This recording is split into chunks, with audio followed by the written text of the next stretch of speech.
Önce çiçekleri çekelim sonra.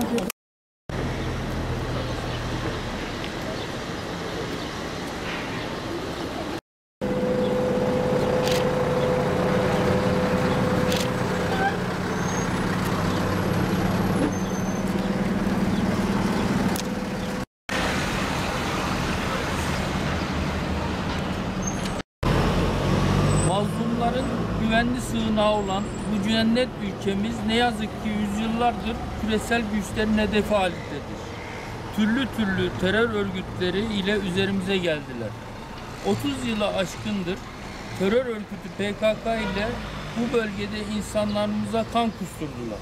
Binlerce masum insanımızı bebek, çocuk, genç, yaşlı, hamile demeden katlettiler.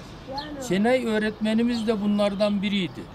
Meslek aşkıyla tutuşan Aybüke öğretmenimiz meslek hayatının ilk karne gününde öğrencilerine karnelerini dağıtıp öğrencileriyle vedalaştıktan sonra o mutlulukla evine döndüğü sırada teröristlerin kahpe kurşunlarıyla şehit oldu.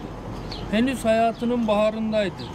Milletimizi cehalete mahkum etmek isteyen nice Aybüke, Necmettin öğretmenlerimizi, doktorlarımızı, mühendislerimizi şehit ettiler. Milletimize hizmet gitmesini engellemek için şantiyeleri basıp yüzlerce iş makinasını tahrip eden, çalışanlarımızı şehit eden terör örgütü, dün de Van'da yol şantiyesinde çalışan sivil vatandaşımızı şehit etti. Başaramayacaklar. Türk'ü Kürt'ten, Kürt'ü Türk'ten ayıramayacaklar. Son yıllarda Sayın Cumhurbaşkanımız ve Başbakanlarımızın öncülüğünde devletimizin yaptığı yatırımlarla bölgemize gelen baharı kimsenin yok etmesine izin vermeyeceğiz.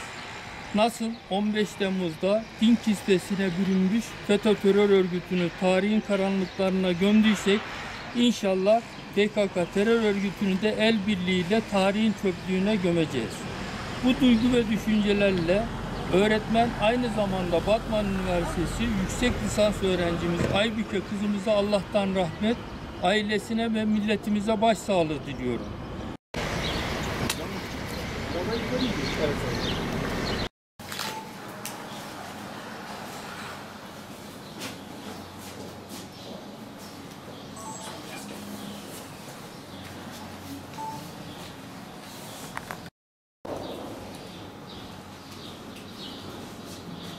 Hiç mi dikkat?